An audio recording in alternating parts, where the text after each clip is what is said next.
Masining na pagbati, Joyce Portales, artist teacher mula sa Infanta National High School, Special Program in the Arts, Theater Arts.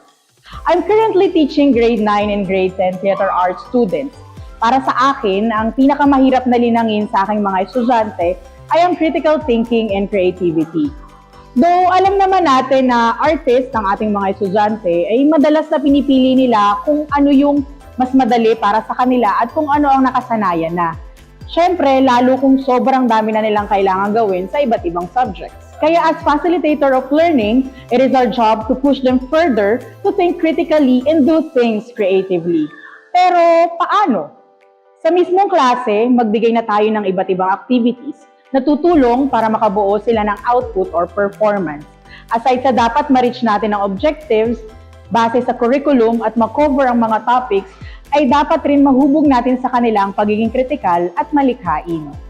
Pwede tayong magbigay ng iba't ibang motivation, stimuli, instructions, and props na hahasa sa kanila upang mapabilis ang pag-iisip at paglalagay ng koneksyon sa bawat nadadagdag na instructions. Ito ay magsisilbi nilang guide upang makagawa sila ng isang performance.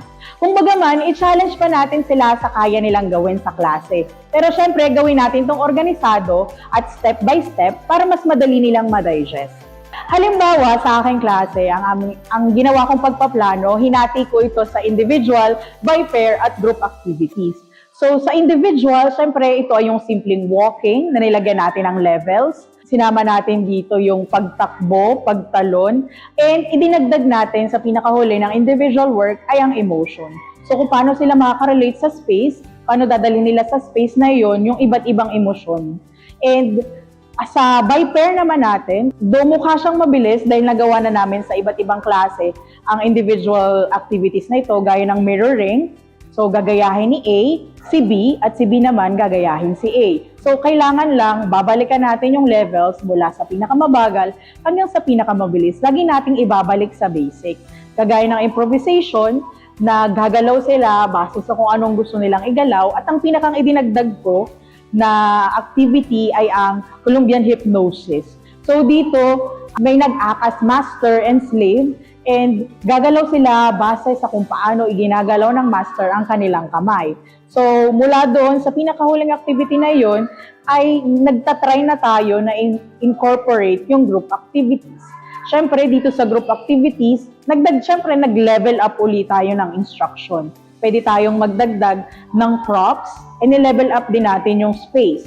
So, naglagay tayo ng mga platform, ng mga blocks, na pwedeng makatulong sa kanila para mas mag-isip sila in a creative way. Paano nila masusolusyonan yung mga bagong instruction, paano nila magagawa yung mga bagong props na biglang ipinahawak sa kanila.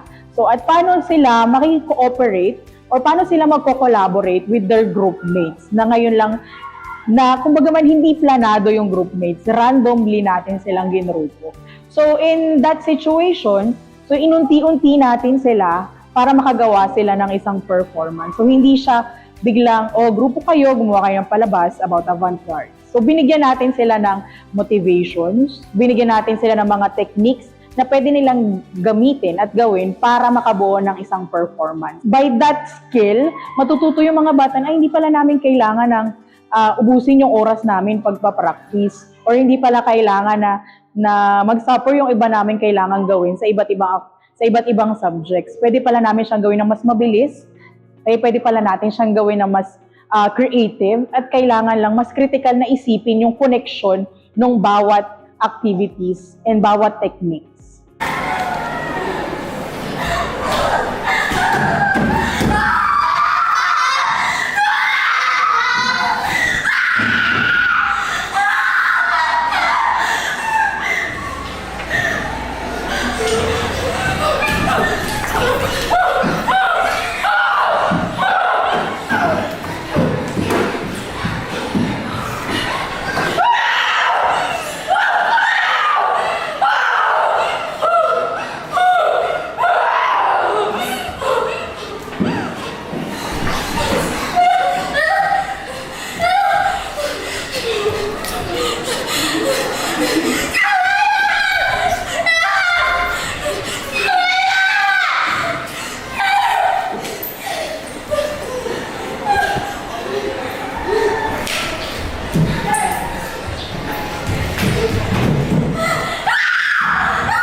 ay gawin na lang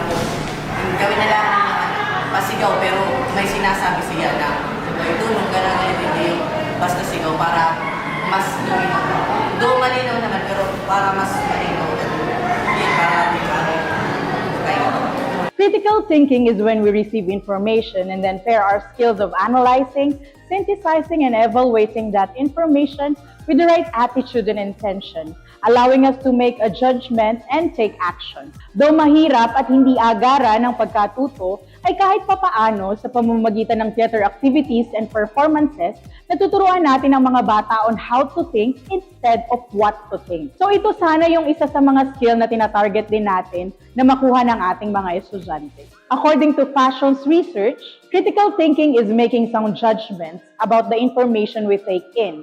We have to be in a solid disposition. The 7 dispositions are truth-seeking, open-mindedness, analyticity, systematicity, self-confidence, inquisitiveness, maturity of judgment.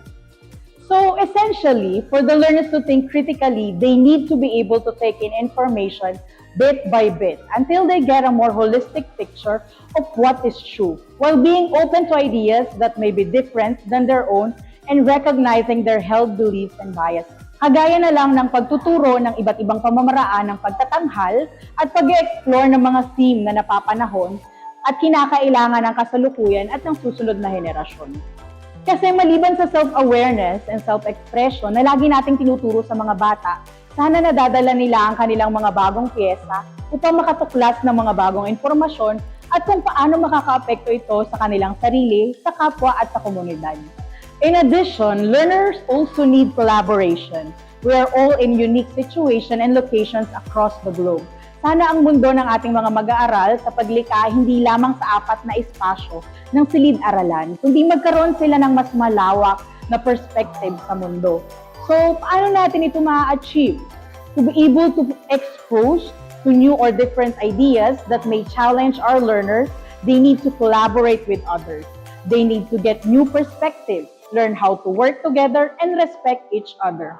Let us build creative and critical minds that are conscious of sustainable goals so that they can imagine a better future.